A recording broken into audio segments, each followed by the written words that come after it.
What's going on, guys? BHGT2 Trek Fan 88 here, and this is a video that I've wanted to do for a while, and I had a plan to do it and make it all professional looking and edited and doing voiceovers to video rather than doing it live like I am right now. Hi, Salem. But I figured, screw it, let's just do it live. So, you've seen in previous videos my love of old school technology. Oop, gotta pay respects for THX here. But this is going to be about one of the things that I've wanted to do for a very long time, going back 15 years or so. Before the house fire, I had, a ton of gear, and part of that gear was a Laserdisc player. Didn't have anywhere near as many Laserdiscs as I do now. The bottom row is, the bottom two rows are records. The top two are Laserdiscs. Don't be fooled. Those are not all Laserdiscs. Anyway, this is not going to be a super technical video. This is not going to be something like Tecmone or the 8-Bit Guy or LGR. Go watch them, though. They all have videos on this stuff that are well and above beyond my stuff. But this is my take. So, Laserdisc is the predecessor to DVD that was alongside VHS and technically Betamax. It goes back to the 70s. But one of my favorite things is that Laserdisc was, I think I'm right saying this, the first format to offer what we would now call surround sound, actual AC3 Dolby Digital, which is a 5.1 audio track. Your left, your center, your right, your sub, which that's not staying there, and the two surround speakers. And now, of course, we have Atmos and 7.2 and all that shit. But this was the humble beginnings of surround sound. Before that, you had what is called Dolby Pro Logic. Now, we all have receivers nowadays where that home theater receiver does all the work, but back in the day, that was just an amplifier, and you had to have a separate decoder for the surround sound. But anyway, this is 1994's Speed with Keanu Reeves and, Sandra Bullock. Excellent film, but I'm using this as an example. So this version of the film is a regular copy of Speed. If you look at the specifications, it's THX certified for sound and picture. It's presented its an original aspect, which even on a widescreen TV, the black bars on the top and bottom are normal. I still get asked about that to this very day in 2019. But what I'm looking for, and I don't think it's, oh, here it is. It says digital sound, which it is, but it's just stereo. And then on some other cases, whether it's VHS or, even I think Guarding Tests here. Oops. Yeah, Guarding Tests, there it is. This one, if my phone would like to focus, is digitally mastered in stereo Dolby surround. Basically, it's stereo, but if you have a receiver or audio system that can do Pro Logic, which takes 2 channels and turns it into 5 or 4, depending on how you have it set up, that is simulated surround sound. Now, I have this set up where right now it's doing, Dolby Pro Logic, which is fine. But this is a digital decoder. I'll get into that in a second. So, this is Speed. It requires Pro Logic because it's not an actual real AC3 5.1 surround sound. This is Independence Day, one of my favorite Laserdisc presentations here. I mean, real quick, just look at that. This is the size of a record, guys. 2 records right here. First of all, you get the font, ID4, boom, over Manhattan. Anyway, so this is an example of a Laserdisc that is presented in Dolby Digital 5.1. Now, yes, it is still THX certified, just like Speed, but Speed does not have the Dolby Digital track, and you have to look for this on the back of the sleeves. It'll usually be somewhere in the corner or for the most part on the bottom. It really is hit or miss, but if we look, it says it right there. Dolby Digital, you still have this, but it says AC3 next to it, Dolby Digital. One of the messages it'll say, maybe this copy of Speed has it. Like I said, we're doing this live, folks. Aha! So I'm going to let you read that. I'm going to read it too. DTS digital surround playback requires the use of a DTS decoder. The discrete 5.1 channel soundtrack has been encoded on both digital audio tracks left and right, and will sound like continuous noise without the DTS decoding circuit. So, what happens is, and I found this out the hard way back in the day when I had my original player, which did not support high def surround sound, is it would be all staticky. Now, the way around this was, and it did say it on there, I just didn't finish reading it, they would give you the option of switching audio tracks, kind of like today where you can go and do an audio commentary or listen to the movie itself, whatever. It would be available, but it would be mono, one channel, which sucks. So, hell with that.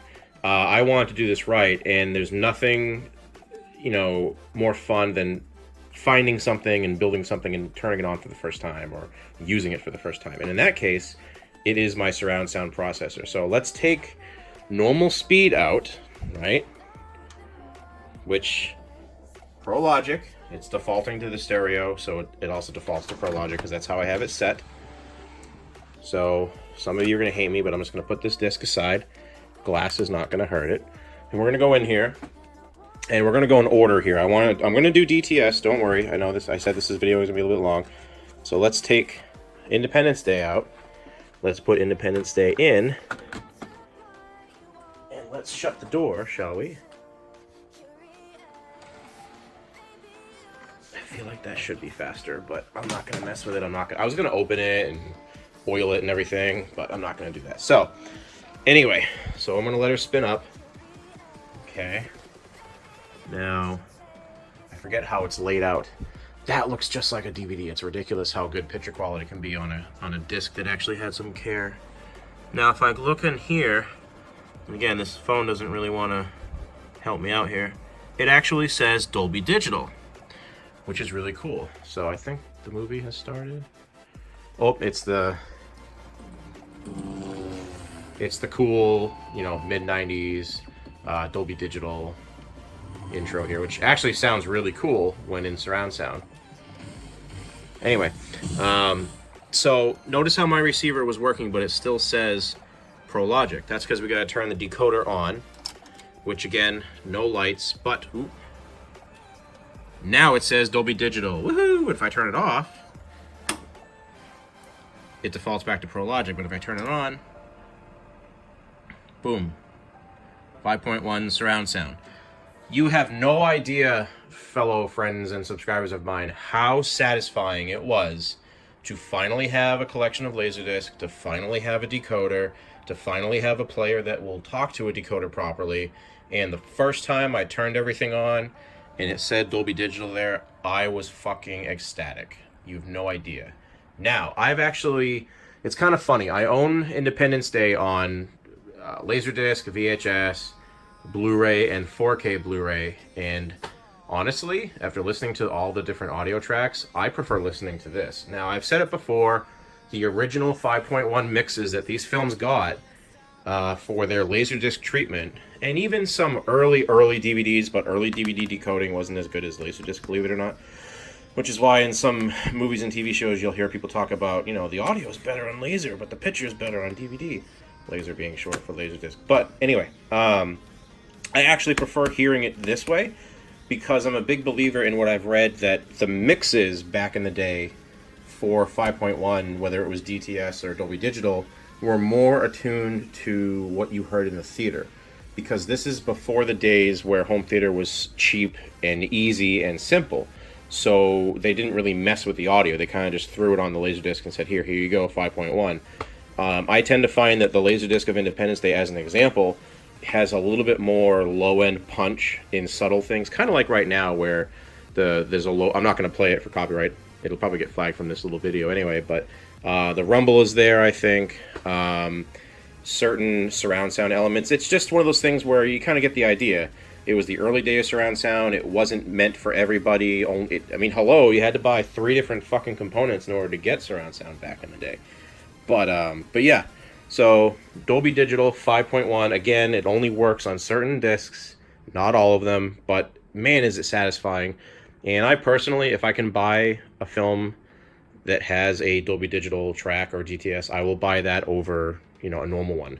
Case in point, I have Jurassic Park here, the best version ever released on laser, but there's a DTS version that I might buy for $30, I don't know. But one quick thing before I switch over to DTS. I know you've been with me for 10 minutes here. Not every Laserdisc can come with Dolby Digital. Like, for instance, this is... I'm not going to pull it out because it's kind of blocked here. This is T2 Special Edition.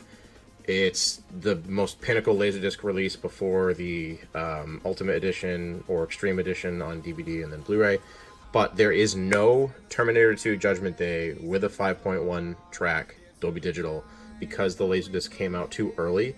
And by the time Dolby Digital was on Laserdisc, with the exception of some Japan releases, because this shit was big until the mid-2000s and over in Japan, they just didn't bother because the DVDs have become kind of the standard. But another example are back when Laserdisc was still popular. This is The Hunt for Red October, a recent pickup of mine. I actually have The Hunt for Red October, but this one is the digitally remastered one from 1997, which includes a 5.1 mix, which, along with the DVD release, was the first time that ever happened. Indiana Jones, none of these have 5.1. E.T., Home Alone, Aliens, The Abyss, actually, sorry, not The Abyss, that was remastered like Hunt for Red October, but you get the idea. Certain films can do it. Now, what I find very interesting, if we take out Independence Day and treat it a little better than Speed and put it on its box. Never gets old, by the way. You're probably asking yourself that. If we take Speed out here and put it in, this is the only DTS Laserdisc I have. They actually are very expensive for the most part, and I'm doing this with one hand, so I'm going to block the camera here for a second. I am actually treating this a lot better than it might look. The sleeve just fell. I'm fine with that. So let's put the disc in here. Play.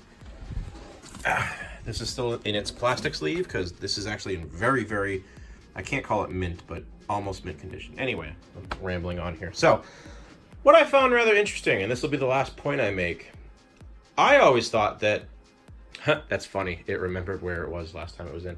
Or it's the other side of the disc. Let's see here. Yep, it was on B. Damn. Anyway, so I always thought that the DTS discs used the same decoder. That is not the case. That is an AC3 decoder that works for Laserdisc and some very early DVD players. So when I got the disc for DTS with Speed, I was kind of surprised that, I'll go up a chapter here. It's playing. Turn the volume up. And there's no sound. And I was like, what the hell? What happened? Is the disc bad? It's not. Now, I might have to push a button here. If I turn off the decoder and move Salem out of the way here, it's off. But I get static. So what I have to do here is actually not turn this off, but turn it back on and switch the inputs. Oops, sorry about that. Had to cut. The phone actually died. I didn't realize I was on such low battery. So anyway, Speed is in there right now, and that's the DTS version. But DTS isn't handled by the digital processor. So what I have is I wanted it to be optical, but the way my entertainment center is, I don't have the room literally to slide the player over. So unfortunately, I have to settle for digital coax, which will give me the full signal, but me being me, I still prefer having an optical cable as opposed to a digital coax whenever possible. But listen, it's a Laserdisc. I shouldn't be that picky. So if I go ahead and hit play here, I could turn the decoder off, but I'm not going to. And watch. DTS surround sound, baby.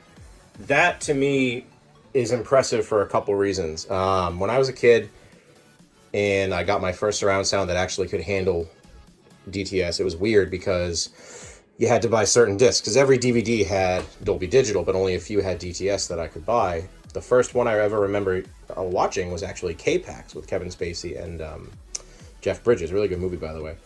But yeah, so that covers the audio portion. Again, this is not meant to be super, super detailed and talking about bit rates and all that shit. But listen, DTS and Dolby Digital from a disc from the mid-90s, the size of a record. By the way, I really should have used Titanic here because I forgot that I salvaged these stickers from the original sleeves if I can. And quite clearly, DTS and then Dolby Digital. So that covers the audio portion, but we got one more thing to talk about with my setup here. And this is going to bore you to death, so if you want to end the video, feel free. But I'm not done. Having a plasma TV is one thing, because I can mess around with aspect and change a few things, but when a projector is involved, that's different.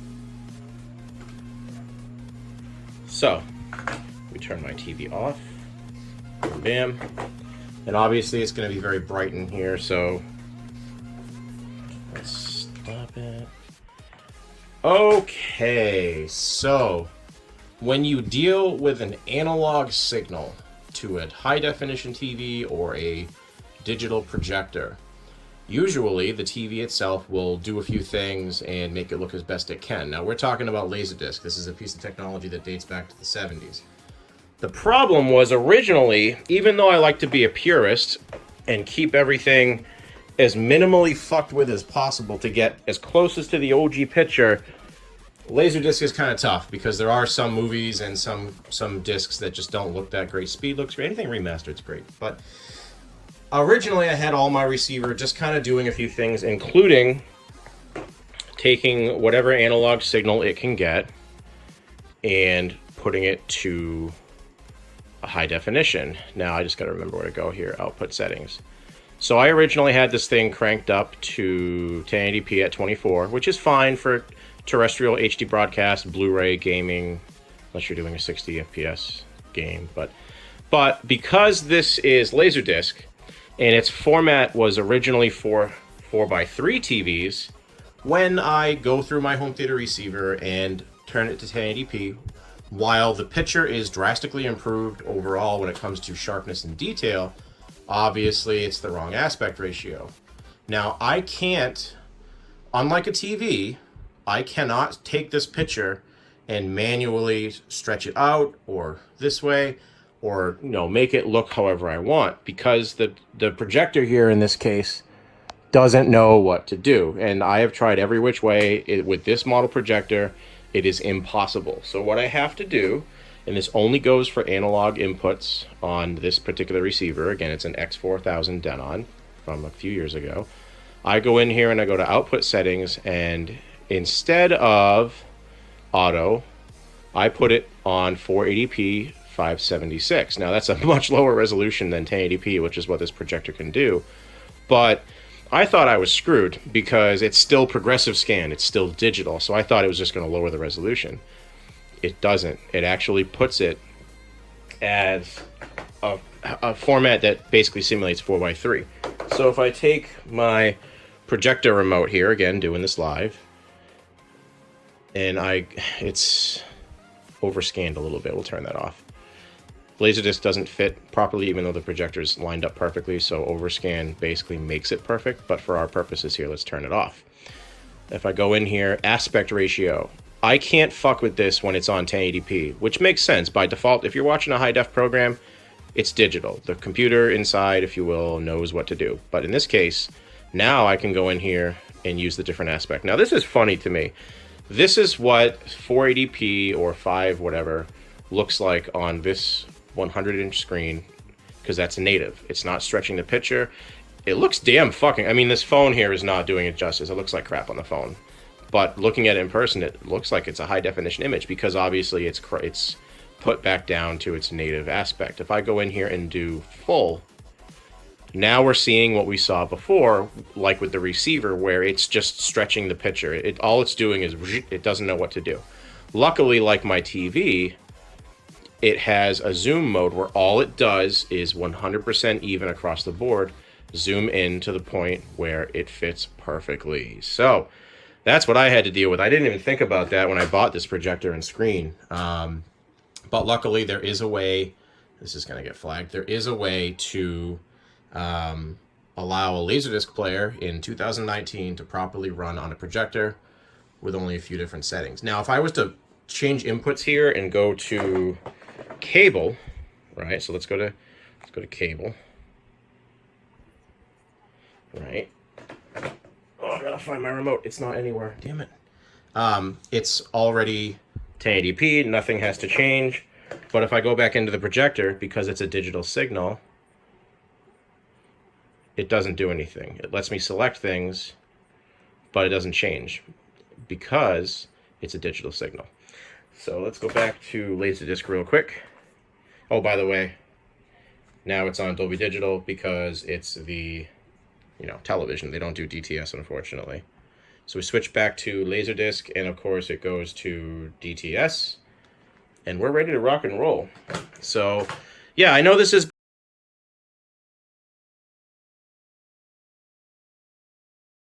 this is my setup. Yeah, my wire management can be better, but I'm going to move my subs into those spots so those wires will be covered. But, real quick here, this has been a project of mine forever. Ever since I had a Laserdisc, I was doing research and wanted a player. Now I can afford it. And now I have a player that works great, but I needed the digital, the the audio machine, if you will. The processor, I can speak. But yeah, hopefully you enjoyed this. And yeah, go watch the other video if you want to know what Laserdiscs I have. But hopefully what I would like to start doing is a couple of videos a week where I simply show you a Laserdisc. You can look at them online, but some of this stuff is really cool. Like, we'll take Titanic here, for example, before I end this video. And you open it up. It's just beautiful artwork, man. Even the backs of these things. You don't see this nowadays. It's literally... Here, let's go to my wall here, because this is actually balancing things. Yay, Terminator 2. Of course, like modern movie posters, it's just the one guy. It's just...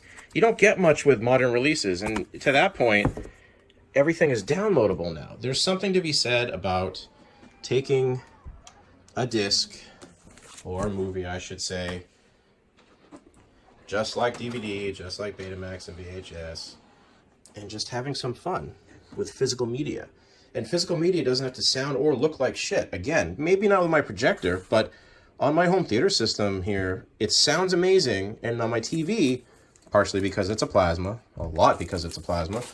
Laserdisc, I honestly, unless it's kind of one of those things that just happens with Laserdisc, it looks awesome. It's one of those things where I show my friends when they come over and it's quaint to them and oh haha, it's an old format. Putting a Laserdisc in the freaking sleeve without one extra hand really sucks. There we go. But it's awesome to me. It's a piece of technology that never gets enough credit. And to those of you that have a TV and a soundbar, whoop-de-doo. Home theater is where it's at, baby. Anyway, hope you guys enjoyed this long-winded rant about audio formats for Laserdisc. And I'm sure you can chime in and talk about what you want to talk about. But those of you that have experienced surround sound, real surround sound on a Laserdisc and an audio system that happen to watch this, feel free to back me up in the comments below. Real quick.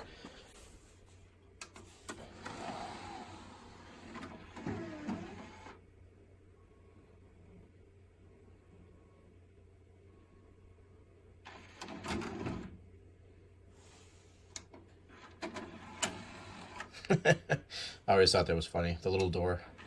Anyway, guys, have a good night. Thanks for watching. All the specs will be down below for everything I own. Later.